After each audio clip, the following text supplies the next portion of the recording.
Hello, I am Sunita. Welcome to my class. Here I am going to discuss JPSTR science topics according to the syllabus. Here the topic is current electricity. In this one we will study about electric current, drift velocity, effect of temperature on resistivity and resistance, color coding of resistor and also Ohm's law. Let us discuss here electric current. Rate of flow of electric charge, we will call it as a electric current. Rate of flow of electric charge. The flow of electric charge is nothing but electric current. Then average current is nothing but I average, it will be equal to delta Q divided by delta T.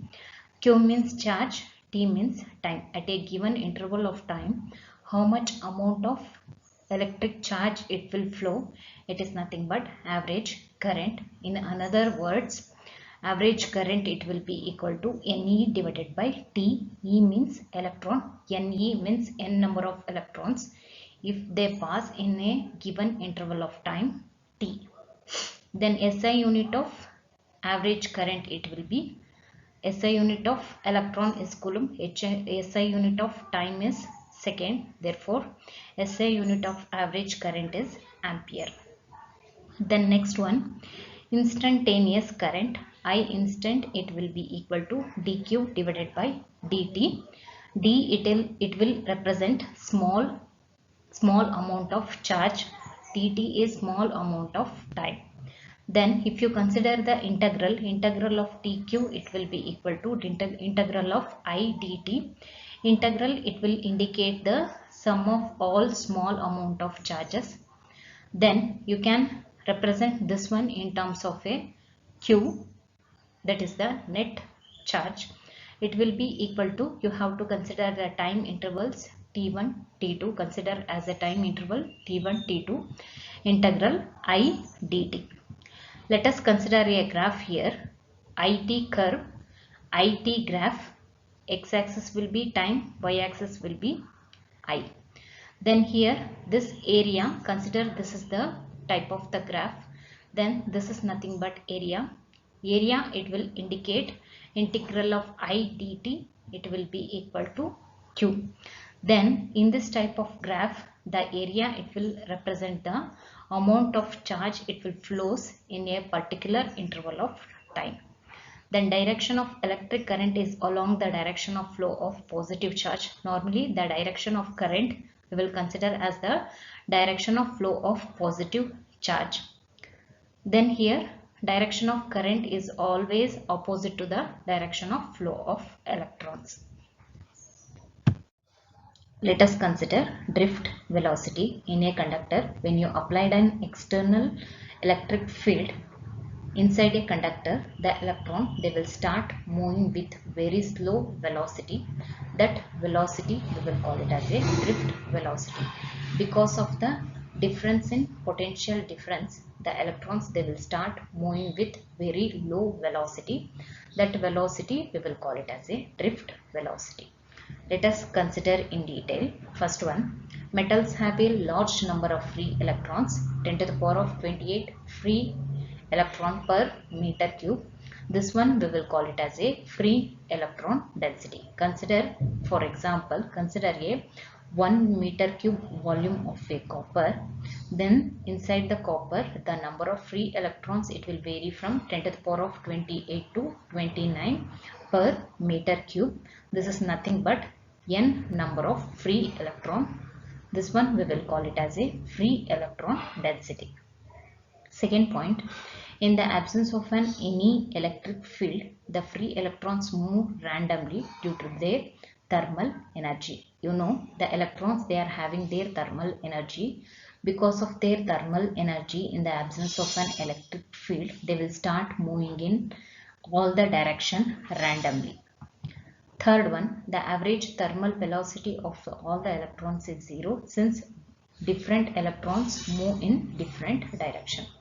In the absence of an external electric field, because of the thermal velocity, the electrons they will start moving randomly in all the direction. There is no, the electrons they will not move in only one direction, they will move in all the direction.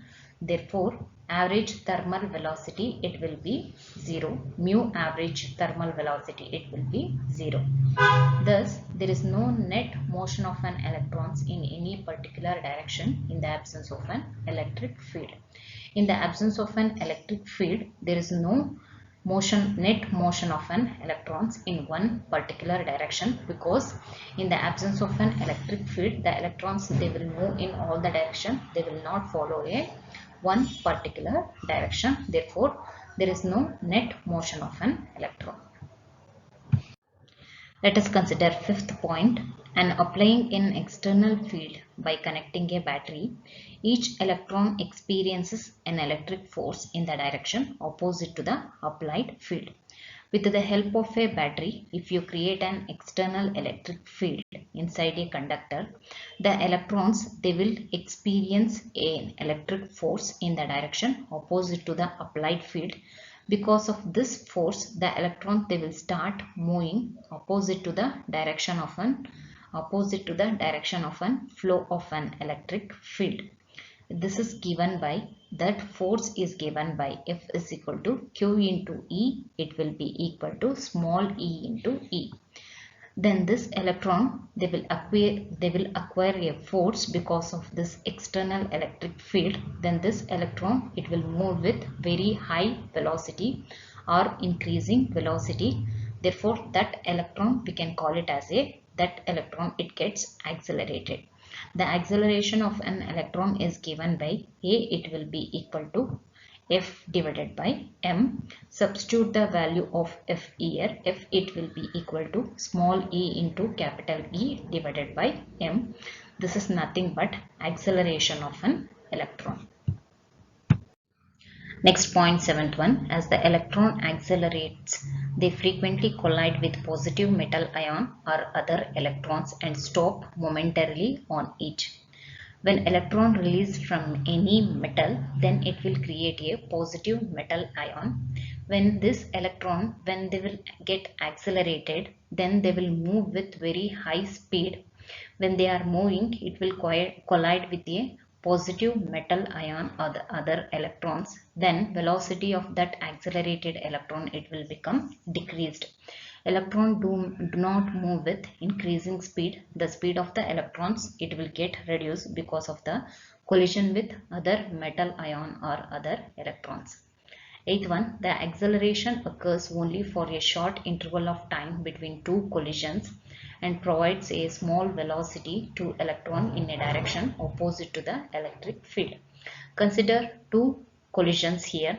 When this electron, when it's get accelerated, then it will move with a certain distance with very high speed. When it will collide with any positive metal ion, then the velocity of that accelerated electron it will become small. It will get reduced. Therefore, the average small speed of the electron we will call it as a drift velocity. Because of this collision, the velocity of that accelerated electrons it will become reduced. That velocity we will call it as a drift velocity. It is indicated by Vd. Approximately its velocity, its value is 10 to the power of -4 meter per second. Expression for drift velocity. Consider two successive collision here. This is collision first, this is collision second. The time between the two successive collision we will call it as a tau. It is nothing but relaxation time. Then E is this is the direction of an electron. When you applied an electric field, then this electron it will acquire a force it will be equal to small e into capital E. Because of this force, the electron it will start moving opposite to the direction of an electric field. Therefore, expression for drift velocity Vd it will be equal to acceleration into tau. When this electron when it will acquire a force, then it will get accelerated with higher velocity. Then this is tau. Then acceleration, you know the formula. Acceleration E small e capital E divided by m into tau. Then Vd it will be equal to small e capital E divided by m into tau. Then here consider a conductor. having a length L.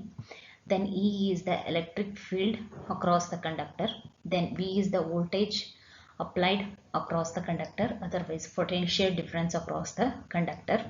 Then this is the direction of an electron. When you applied an electric field, this electron, it will acquires an acceleration and it will move with a velocity.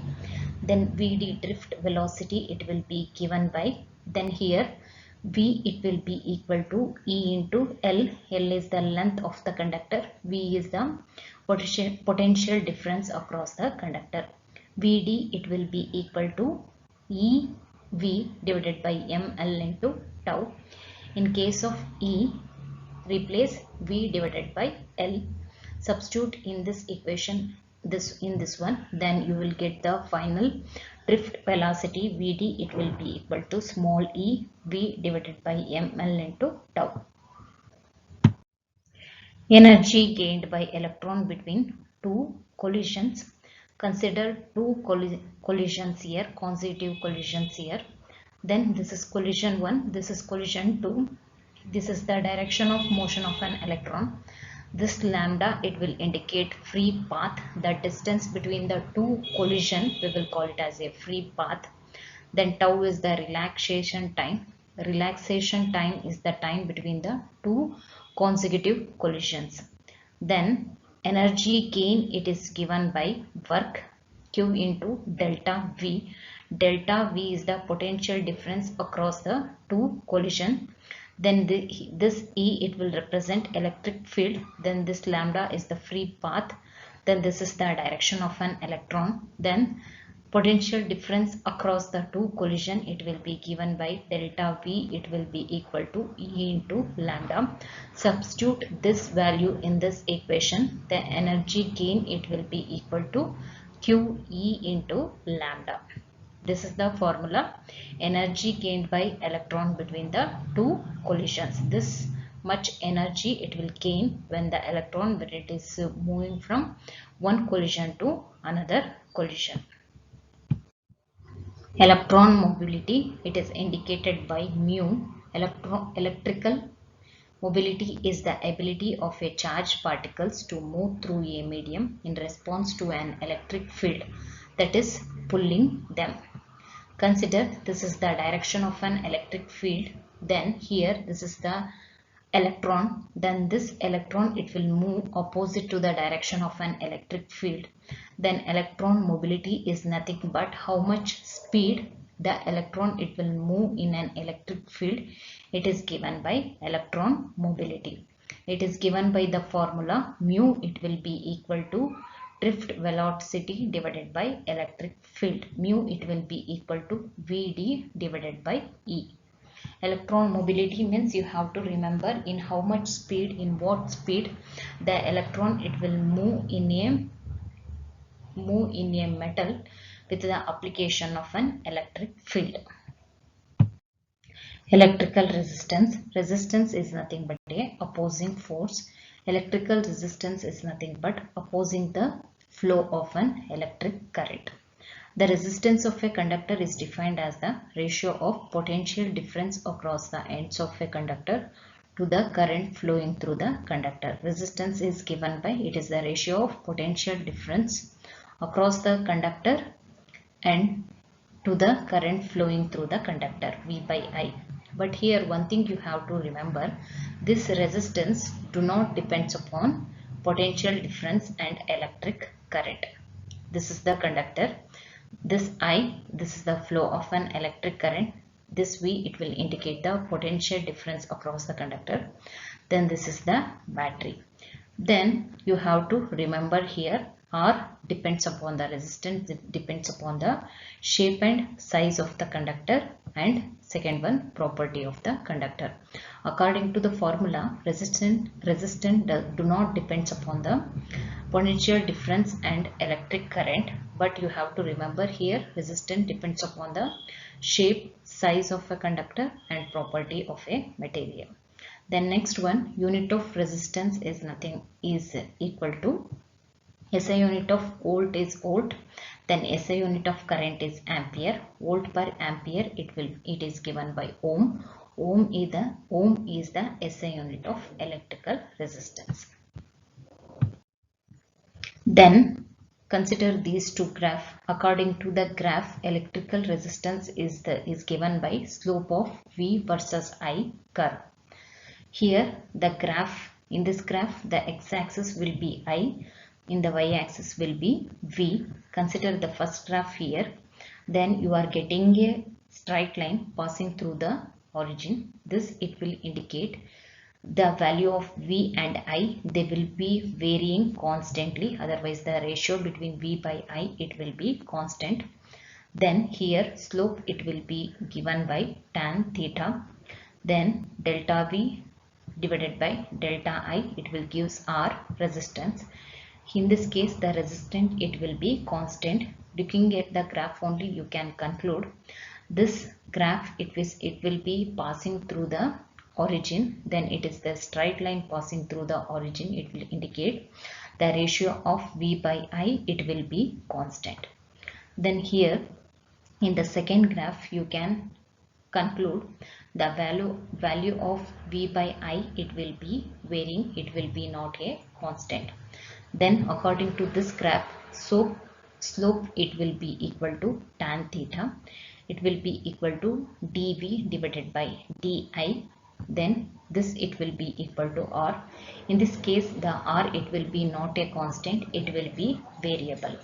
From this graph, from these two graphs you can conclude that R may be constant or may be variable in some cases. Let us discuss the expression for electrical resistance in terms of charge density and relaxation time. Then resistance it will be equal to V by I, then it will be equal to V divided by VDENA. VD is nothing but drift velocity. Substitute the value of drift velocity.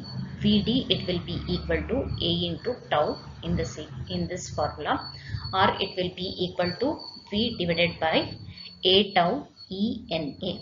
Then you know A is acceleration. Acceleration it will be equal to force divided by mass. Force it will be equal to small e capital E divided by m. Then you know V it will be equal to EL, then E it will be equal to V by L. Substitute this value in this equation or formula, then you will get EV divided by ML. Then substitute this acceleration value in this formula, then V divided by EV divided by ML tau ENA. VV get cancelled, then EE it will become E square here. Then R it will be equal to ML divided by NE square tau A. You have to remember only this formula. Resistance it will be equal to ML divided by NE square tau A. This formula is very important. In the exam they will ask the problems based on the resistance. Let us learn resistivity or specific resistance. You know resistance R it will be equal to ML divided by NE square tau A.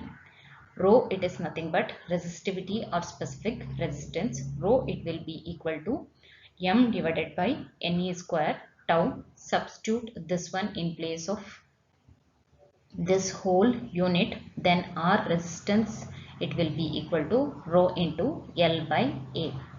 Then here if you want to define resistivity, two important things you have to consider. Length it should be 1 meter, then area it should be 1 meter square. In that particular case specific resistance it will be equal to resistance. Rho it will be equal to R, or resistance. That resistance we will call it as a resistivity or specific resistance. Then resistivity is the resistance of a wire of a material of unit length and unit area. Then resistivity is nothing but resistance of a wire of a material of unit length and unit area. Then this specific resistance rho it will be equal to M divided by NE square tau. Then M is the mass of an electron here, then N is the number of electrons per volume, tau is the relaxation time, then resistivity depends upon material and temperature. This point is very important. Specific resistance, it depends only on the material and also temperature. What we learned up to here. Next one, let us discuss effect of temperature on resistivity and resistance. Effect of temperature, it will be same on resistance and resistivity. Let us discuss in detail here. Let us discuss effect of temperature on N, free electron density, and tau, average relaxation time. Let us discuss effect of temperature on N, or free electron density. On increasing temperature, more ionization of electron takes place, as the electrons, they will get ionized more fastly. As ionization increases, number of free electrons also it will be increases. Automatically the N increases. N is nothing but number of free electrons per volume, also it will be increases. Then let us discuss effect of temperature on relaxation time. What is mean by relaxation time? Time between the two successive collision, we will call it as a relaxation time. As temperature increases, thermal speed of free electrons increases. The speed of the electrons increases, otherwise drift velocity of the electron increases. Then free electrons collide more frequently. As the velocity increases, the electrons, they will collide more frequently, more fastly. Therefore, time between the two collision decreases. Therefore, relaxation time, otherwise the time between the two successive collision, it will be decreases, as the electrons, they are moving very fastly. Therefore, tau, it will be decreases. Relaxation time, it will be decreases. These are the main effect on free electron density and relaxation time. When you increase the temperature, then number of electrons, free electrons, it will be increases. Then the relaxation time, it will be decreases. Let us discuss the effect of increasing temperature on N, free electron density, and tau, average relaxation time, in the case of metallic conductors and conductors. For metals, the number of free electrons per unit volume N is very large, about 10 to the power of 28 to 29 per meter cube at room temperature. Already in metals, it contains a more number of free electrons. Therefore, free electrons per unit volume, it will be very high. It will be 10 to the power of 28 to 29 per meter cube at room temperature. When you increase the temperature, then number of free electrons, it will be increases, but that is not significant, because already the metallic conductors, it contains huge number of, otherwise very large number of free electrons. On increasing temperature, only few percentage of N number of free electrons, it will be increases, but that is not significant, we can't consider that one. Increasing will be very small. Therefore, as increasing temperature, number of free electrons, it will be increases, but that one we will not consider as a significant. But here one thing you have to remember here, on increasing temperature, thermal velocity of the free electrons, it will be increases. Then the free electrons, they will move very fastly. Then the drift velocity of the electrons, it will be increases. Then the collision between the electrons, it will be increases. Therefore, relaxation time between the two collision, it will be decreases. You know the formula, resistance, it will be equal to ml divided by Ne square tau A. As the tau relaxation time, if it is decreases, then resistance of the conductor, it will be increases, because both they will be inversely proportional to each other. Therefore, on increasing temperature, number of free electrons, it will be increases, but that is not significant, we will not consider that one. But relaxation time, it will be decreases. As the relaxation time decreases, then the resistivity or resistance, it will be increases, because resistivity is nothing but m divided by Ne square tau.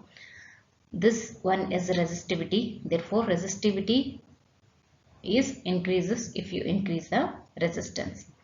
Then here consider, for example, consider a plot of resistivity and temperature. Consider the graph between resistivity and temperature. Then you can observe as the temperature increases, then resistivity also it will be increases. This is an example of a copper. Then here consider a case of another metal, gold, copper, silver. Then you will get the graph like this. Then this graph it will indicate as the temperature increases, resistivity of the respective metal also it will be increases. Let us discuss the effect of temperature in the case of semiconductor and insulator.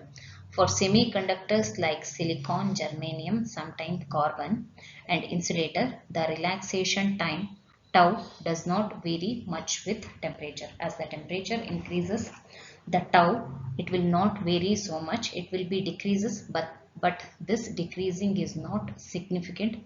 Decreasing of relaxation time it will be very less. But in the another way, as the temperature increases, the number of free electrons, otherwise free electron density, it will be increases. Increasing number of free electrons, it will be very high. Therefore, in this case, N we will consider as a significant. You know the formula, resistance it will be equal to ml divided by Ne square tau A. As the N increases, then resistance it will be decreases, because both they are inversely proportional to each other.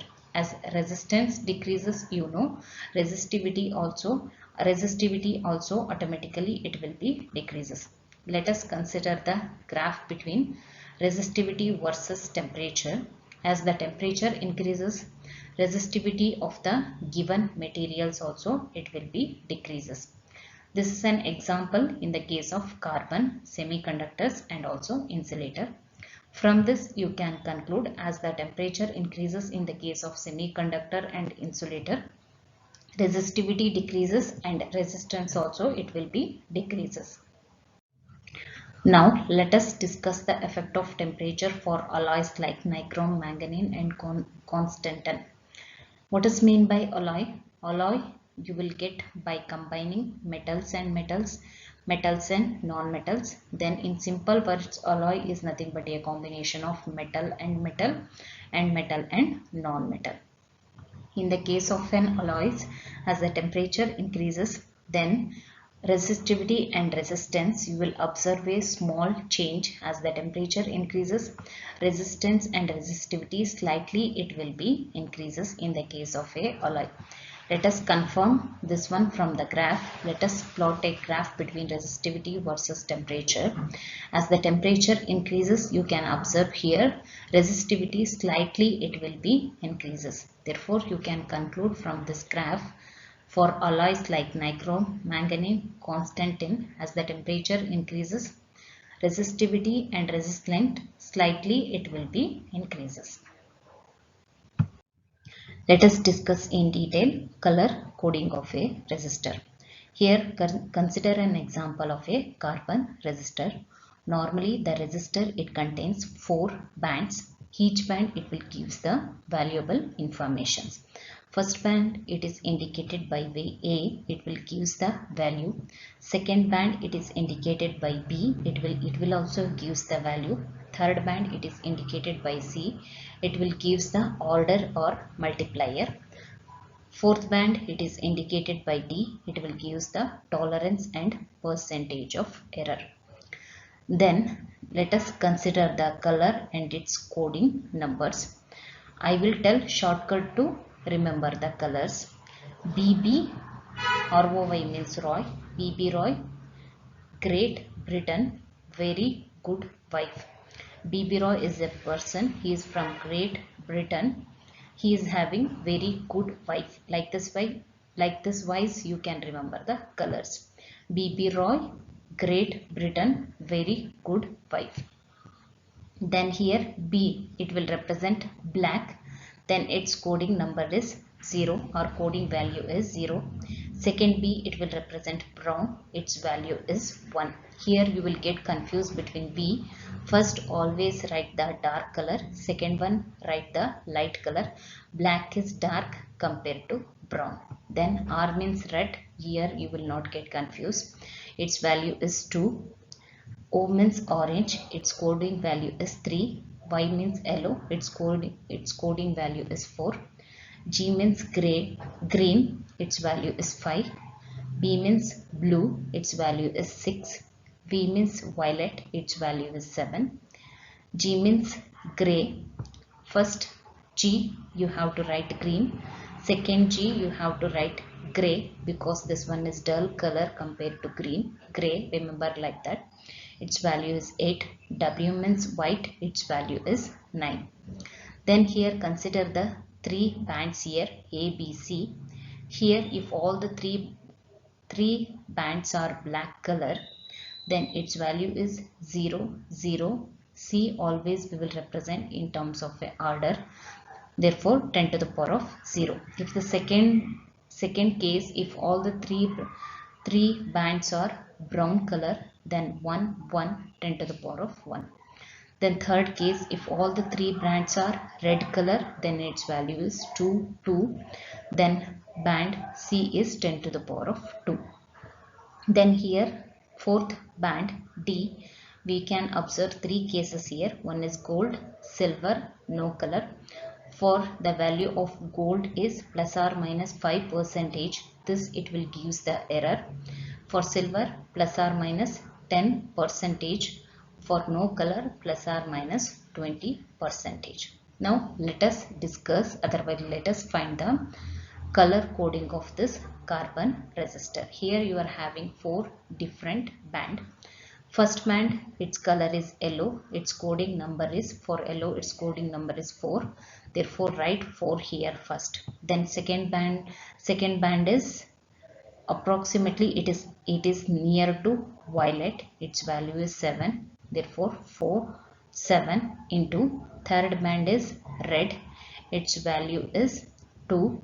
Always remember third band we will represent in terms of a order or 10 to the power of 47 into 10 to the power of square.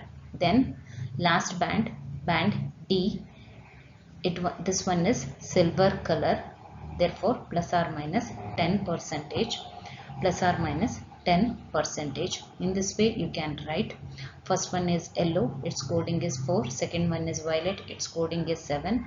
Then third band is red, this one we have to write in terms of order into 10 to the power of square. Then fourth one is silver, it will give the error plus or minus 10%. Then this one you can write in another way also. Then 47 into 10 to the power of square. 47, 10 to the power of square means 2 zeros. Therefore 4700 plus or minus 10% of 4700 is nothing but 470. Therefore final value is 4700 plus or minus 470. In this way you can find the color coding of a given resistor. Ohm's law statement: the electric current in any conductor is directly proportional to the potential difference across the end of the conductor, provided temperature, pressure and all other physical conditions remain constant. I is directly proportional to delta V. This is the condition of a Ohm's law. Then here consider a conductor. If you connect a conductor with the help of the battery, this battery it will provide a potential difference across the ends of the conductor. When current flow inside the conductor, how much amount of current it will flow inside the conductor, directly it will depends upon the potential difference across the ends of the conductor. Therefore current is directly proportional to potential difference across the end of the conductor. I is directly proportional to delta V. Here they are given the condition provided temperature, pressure and other physical condition remain constant. This one is nothing but Ohm's law. This one is very, very important. This law you have to remember. Next one, ohmic conductors. Ohmic conductors means it has to obey the Ohm's law. First one, it has to obey the Ohm's law. Delta V is directly proportional to I. The graph for delta V versus I is a straight line passing through the origin as shown. Let us consider the graph. We have to plot a graph between delta V versus I. Then here you will get a straight line passing through the origin. If you get a graph like this, then it will indicate it will obey the Ohm's law. That is very, very important. You have to remember the type of the graph, otherwise shape of the graph. Then resistance R is independent of current I. R is not, depends upon the current I. R is independent of current, or resistance, it will be constant. Then practical examples are metallic conductors like copper, silver for small current. This point is very, very important. Metallic conductors, they will behave as a ohmic conductors for small current. Electrolyte, copper sulfate solution with copper electrodes. These are the three conditions. If they follow these conditions, then that conductors, it will behave as a ohmic conductors. Let us consider next one, non-ohmic conductors. First point, do not obey Ohm's law. Non-ohmic conductors, they will not obey the Ohm's law. Their delta V versus I graph can be of various types. Let us study with an example here. Discharge tube and vacuum tube. Here if you plot a graph between delta V versus I, you will get a curve like this. This curve, it will not pass through the origin. The shape of the curve, it will be changes at different intervals of current. Therefore this one, it will not obey the Ohm's law. Then second example, water voltmeter. Here this line, here you are getting a straight line, but this straight line, it is not passing through the origin. It is shifted next to origin, otherwise shifted some place from the origin. This one also, it will not obey the Ohm's law. Then third example, PN junction or diode. Here you will get a curve like this. This one also, it will not obey the Ohm's law. Then next example, metallic conductor at high current. Metallic conductor at low current, it will behave as a ohmic conductors. Up to here you are getting a line passing through the origin, but after when it is increasing the current at very high current, at this point the curve, it will start bending. This part, it will start behaving as a non-ohmic behavior. Here you have to remember, metallic conductor at high current, it will behave as a non-ohmic behavior, but metallic conductor at very otherwise low current, it will behave as a ohmic conductor. That point is very, very important. That one you have to remember. Then next one, resistance R is not constant, depends upon the current I. Resistance is not constant, always it will depends upon the current. These are the main three conditions to decide whether the conductor is non-ohmic conductors. Thanks for listening my class. Send me your valuable feedback.